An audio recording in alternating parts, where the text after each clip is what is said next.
Hello friends, ये section में हम मीडियम ट्रांसमिशन लाइन के बारे में डिस्कस करेंगे। मीडियम ट्रांसमिशन लाइन का मॉडलिंग करने के लिए सीरीज पैरामीटर के साथ साथ शंट पैरामीटर को भी कंसीडर करना पड़ता है। सीरीज पैरामीटर में R एंड X आएगा, जिसका रिप्रेजेंटेशन R एंड X को एक दूसरे के साथ सीरीज में कनेक्ट करके करा जाता है और उसको कंबाइनली सीरीज इम्पीडेंस Z कहा जाता है। सिमिलर वे में शंट पैरामीटर में कैपेसिटेंस का इफेक्ट आएगा, जिसका रिप्रेजेंटेशन ट्रांसमिशन लाइन के साथ पैरेलल वे में कैपेसिटर को कनेक्ट करके करा जाता है और उसको शंट एडमिटेंस कहा जाता है। अब यहाँ पे R, X एंड C का value as a lumped parameter consider करना पड़ेगा, राइट।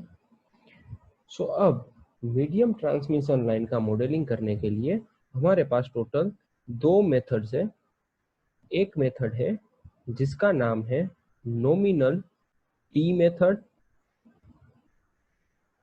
दूसरी मेथड है जिसका नाम है नॉमिनल पाई मेथड। तो इन दोनों मेथड के बारे में हम डिस्कस करते हैं। नॉमिनल टी मेथड है जहाँ पे इम्पीडेंस है उसको दो पार्ट में डिवाइड कर दिया जाता है। इन दोनों ही इम्पीडेंस के बीच में शंट एडमिटेंस को कनेक्ट करा जाता है।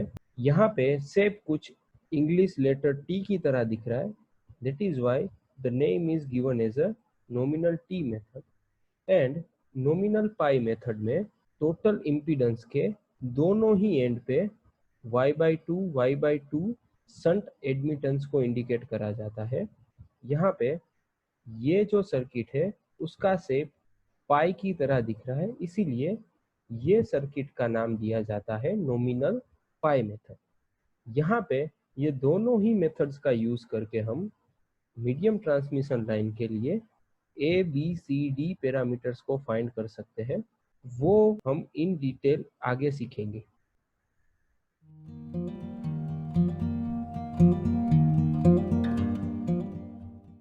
जिस तरीके से हमने डिस्कस करा, मीडियम ट्रांसमिशन लाइन का मॉडलिंग करने के लिए हमारे पास दो मेथड है, उसमें से नॉमिनल टी मेथड यहाँ पे डिस्कस करेंगे।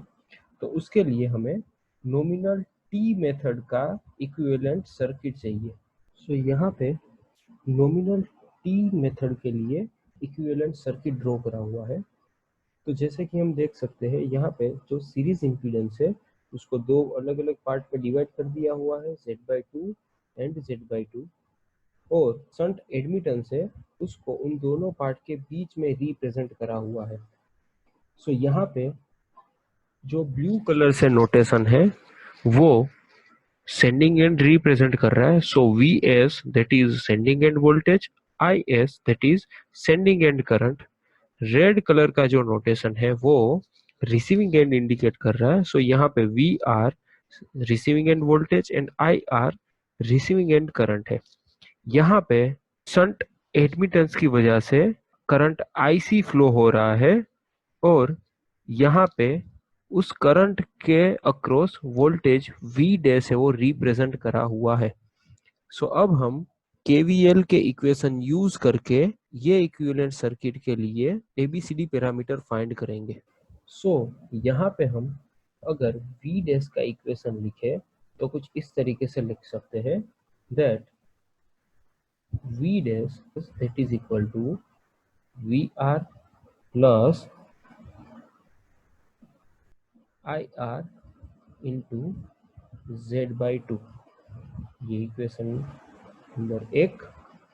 अब IC जो कि शंट एडमिटेंस में से फ्लो होता करंट है उसका इक्वेशन अगर लिखना हो तो हम कुछ इस तरीके से लिख सकते हैं that IC that is equal to V dash into Y। So V dash का वैल्यू इक्वेशन 1 में से यहाँ पे रखते हैं हम, so that we will have VR plus IR into Z/2 into the bracket Y. So that is equation number 2. अब अगर आई एस का इक्वेशन लिखना हो सो कुछ इस तरीके से लिख सकते हैं हम I S that is equal to I C plus I R. अब आई सी का इक्वेशन नंबर 2 में से वैल्यू यहाँ पे रख सकते हैं so that we will have V R into Y plus I R into Z by two into Y, ये आई सी हुआ, प्लस आई आर। सो ये इक्वेशन को अगेन हम मॉडिफाई करके लिख सकते हैं I S that is equal to V R into Y plus I R into 1 plus Y Z by 2, ये इक्वेशन नंबर 3। अब यहाँ पे इक्विवेलेंट सर्किट में से हम वी एस का इक्वेशन लिख सकते हैं that V S that is equal to V dash plus drop due to this half impedance. So V S का इक्वेशन लिखते हैं V S that is equal to V dash plus I S into Z by 2। अब यहाँ पे V dash का value and I S का value equation number 1 and equation number 3 में से यहाँ पे हम लिख सकते हैं। तो फिर इक्वेशन लिखते हैं सो यहाँ पे V dash as well as I S का वैल्यू ऐड करके ये इक्वेशन फिर से लिखा हुआ है। तो जैसे कि देख सकते हैं V dash that is equal to V R plus I R into Z by 2 and I S that is equal to this equation number 3। अब यहाँ पे ये ब्रैकेट ओपन करके लिखा हुआ है। अब ये इक्वेशन को और थोड़ा सिंप्लीफाई करते हैं सो हम लिख सकते हैं V S that is equal to V R plus I R into Z by 2 as it is रहेगा। अब ये इक्वेशन को ओपन कर देते हैं सो यहाँ पे आएगा V R into Y Z by 2 plus I R into Z by 2 plus I R into Y Z square by 4। अब यहाँ पे वी आर को कॉमन लेते हैं और उसके कोएफिशिएंट एक इक्वेशन में लिखेंगे और आई आर को कॉमन लेके उसके कोएफिशिएंट अलग तरीके से लिखेंगे सो दैट हम लिख सकते हैं V S that is equal to V R into the bracket 1 plus Y Z by 2 plus I R into the bracket z by 2 plus z by 2 plus y z square by 4। सो अब यहाँ पे हम ये जो bracket है उसको solve करके लिखते हैं so we will have z by 2 plus z by 2 plus y z square by 4। So that is equal to z, ये टोटल होके z होगा plus y z square by 4। दोनों में से z को कॉमन लेते हैं so that is my z into the bracket 1 plus Y Z by 4।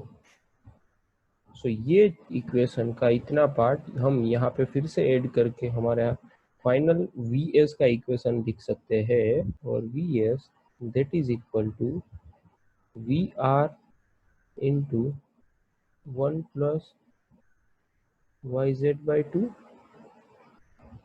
Plus I R into z 1 plus Y Z by 4। ये है इक्वेशन नंबर 4 और I S that will be V R into Y plus I R into 1 plus Y Z by 2। ये again equation number 3 को repeat लिखा हुआ है। ये equation number 3 and 4 में चेक करते हैं।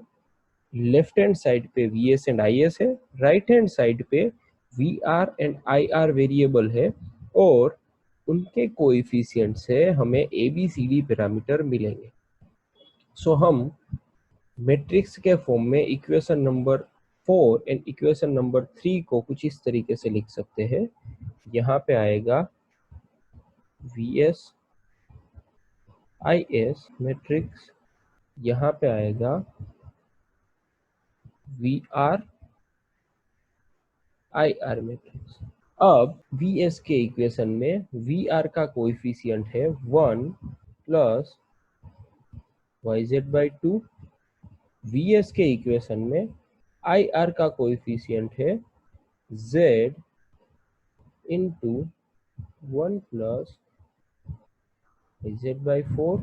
आई एस का इक्वेशन में वी आर का कोएफिशिएंट है y, एंड आई एस के इक्वेशन में आई आर का कोएफिशिएंट है वो यहाँ पे आएगा 1 प्लस वाई जेड बाई 2। तो ये आपके A B C D parameter का मैट्रिक्स है। So this is ABCD parameter for medium transmission line by using nominal T circuit method। आगे हम इसका वेक्टर डायग्राम ड्रॉ करेंगे। So फेजर डायग्राम ड्रॉ करने के लिए हमने यहाँ पे फिर से एक इक्विवेलेंट सर्किट ड्रॉ करी हुई है। So as we know that हम VR को एज ए रेफरेंस वेक्टर लेते हैं। So अभी हम VR ड्रॉ करते हैं। ये वेक्टर है VR जो कि हमने एज अ रेफरेंस लिया हुआ है। अब हम रिसीविंग एंड को as a inductive circuit consider करते हैं। सो आई आर का वेक्टर वी आर के वेक्टर से पीछे होगा, और दोनों के बीच का जो एंगल होगा उसको बोला जाएगा receiving end power factor angle. So ये वेक्टर है जो कि है आई आर, और इन दोनों के बीच का ये जो एंगल है वो है फाई आर जो कि है रिसीविंग एंड पावर फैक्टर। अब हमें यहाँ पे ये Z/2 के लिए जो ड्रॉप हो रहा है वो इंडिकेट करना पड़ेगा। सो आई आर इंटू Z/2 को इंडिकेट करना है, that is equal to I R into R/2 plus J X/2। So I R R/2 plus J I R X/2। सो यहाँ पे ये ड्रॉप का इंडिकेशन दो वेक्टर का वेक्टर एडिशन होगा, आई आर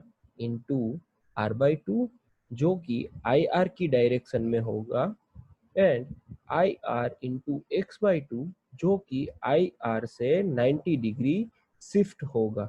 तो वो दोनों ड्रॉप हम इंडिकेट करते हैं। सो ये जो वेक्टर है आई आर इंटू R/2, ये वेक्टर है आई आर इंटू X/2, और दोनों एक दूसरे से 90 डिग्री फेज शिफ्ट में है। अब यहाँ पे इन दोनों का एडिशन करके हमें जो भी वेक्टर मिलेगा that is I R into Z/2।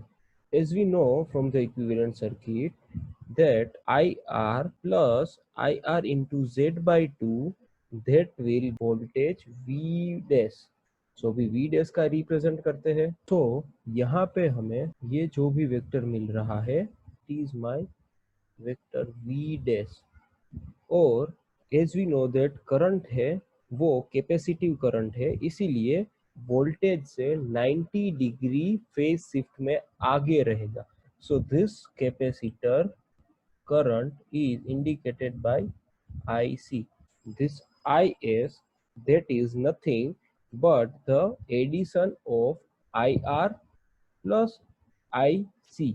So इस तरीके से अब यहाँ पे हमने IR की टेल पे IC को रिप्रेजेंट करा हुआ है। उन दोनों का वेक्टर एडिशन होके हमें जो भी वेक्टर मिल रहा है वो वेक्टर है जो कि ये ब्लू कलर से रिप्रेजेंट करा हुआ है, और उसका नाम है IS। अब हमें VS इंडिकेट करना है, तो उसके लिए V dash plus drop due to this half impedance वो रिप्रेजेंट करना पड़ेगा। So according to this equations हम सिंप्लीफाई करके डायरेक्ट लिख सकते हैं I S into R by two plus J I S into X by two.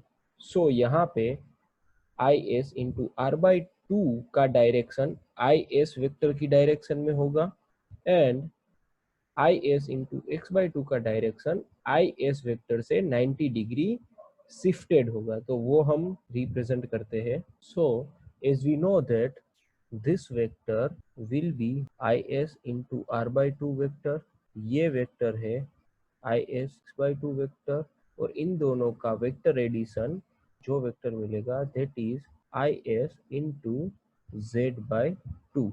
Now from the circuit diagram we know that v dash plus is into z by 2 drop that is equal to vs। so यहाँ पे ये जो vector मिल रहा है that is my vector vs and the angle between this is and vs that is your angle phi s जो कहलाएगा ascending and power factor angle। So yes, this is your phasor diagram or vector diagram of the medium transmission line by using nominal T method।